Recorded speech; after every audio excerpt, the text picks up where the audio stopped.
But as far as some of the liquidity pools here, Ewok, so yeah, we have seen some new ones entered, I think partially because of some of this PRC20 copies, the tokens from Ethereum that we just did speak about.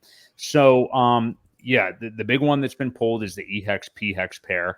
But the main pool that people have been participating in, and I know you have, Ewok, is that Pulse Chain, PulseX pool, obviously. But the LP providing just hasn't really been that fruitful lately. Incentive token is way down.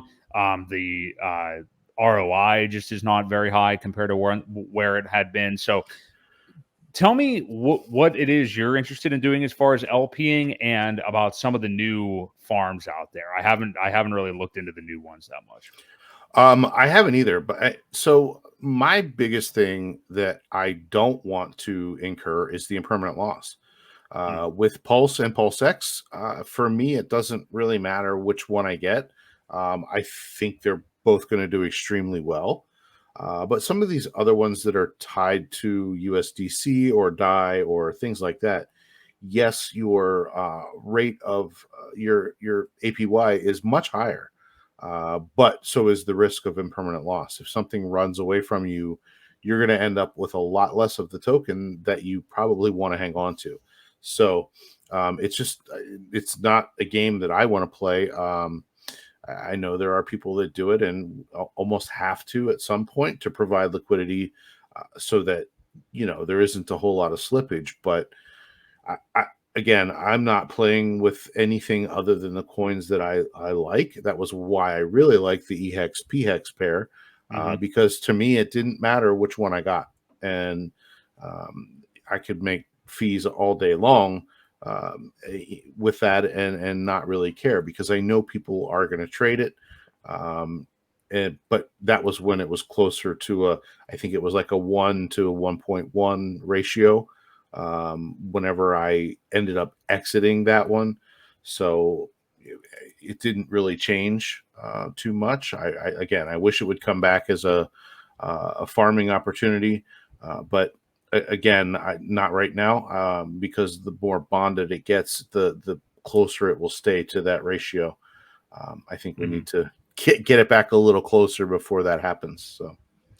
Yeah, I definitely agree with you there. And there are opportunities for the liquidity providing. It's going to get better. There's going to be a lot more farms as these PRC20s do pick up more volume eventually, and that's when they could really go through the roof.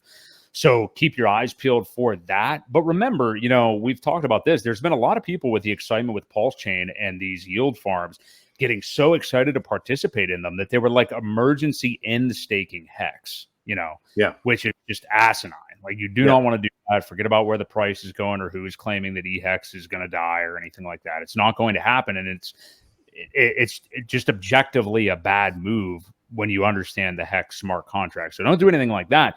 But if you're really in need of yield right now and really wanting it, we talked about this last week, forget about LPing or anything. Don't get upset about the stupid. I think it's going to come eventually either way. I mean, Richard said it, but don't worry about PulseX.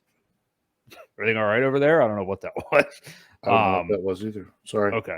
The PulseX single-sided staking, that's going to be coming eventually, but just stake HEX. That's really the biggest opportunity there is right now. And you can tell, there's a lot of people here that are more like Pulse Chain investors or new to Pulse Chain that forget what HEX is, don't understand what HEX is, and just maybe don't even have any interest in figuring out what it is right now. Yeah. But that's how you should be earning your yield if you're that upset about where the prices are right now, in my opinion. I agree. Yeah. Dave asks how many X's is from 0.008 to all-time high. Well, 150 or so. No, it's 67.5. I thought it was higher than that too. Oh, you're right. My bad. Yeah, 67. My bad. I was thinking. I usually assume it's going to go to $1 eventually, so I was thinking more like that. But yeah, about 67. The previous all-time high, that is, not the future. So we don't know what it'll go to. A lot of people are speculating that it could hit $1 this time. I don't see why it stops there, as long as people don't all dump at once at the wrong time. Yeah. psychological resistance, but yeah, still about a 68 off of the all-time high, and then it would be probably like a 35x is for Hex on Pulse Chain, but it's actually a new token, so that's a little bit different. So yeah. So again, I'm a fan, and like you said too earlier, Ewok, I really want to spread the wealth out over all the tokens there. So I saw Larry J. You said you agree with Ewok. I just want to buy all four. I do too. I'm totally in agreement with that. I guess what I meant is when in terms of Hex, if your assumption, I'm just speaking for me, I'm just sharing what I'm doing. You know, I'm not telling you what to do, but if you being anyone, me, if you're assuming that there is going to be parity between those two tokens at some point, or they're going to be pretty closely bonded together more than any other token in this ecosystem, I'm just going to buy the one that's discounted right now. And not only that, but like, I just love, I mean, I don't love that it's happening, but like the max amount of FUD and fear and content creation all these people are doing to try to kill Hex on Ethereum for bragging rights or whatever. It's just prime buy the dip territory for me. That's why that's what I was focusing on. That's all. So buy the discount. And if it flips, I'm sure you'll buy more of the Pulse Chain. Yeah, absolutely. Yeah. So just give me who's losing. That's all. Yeah. I'm just gonna buy what's lower. So agree.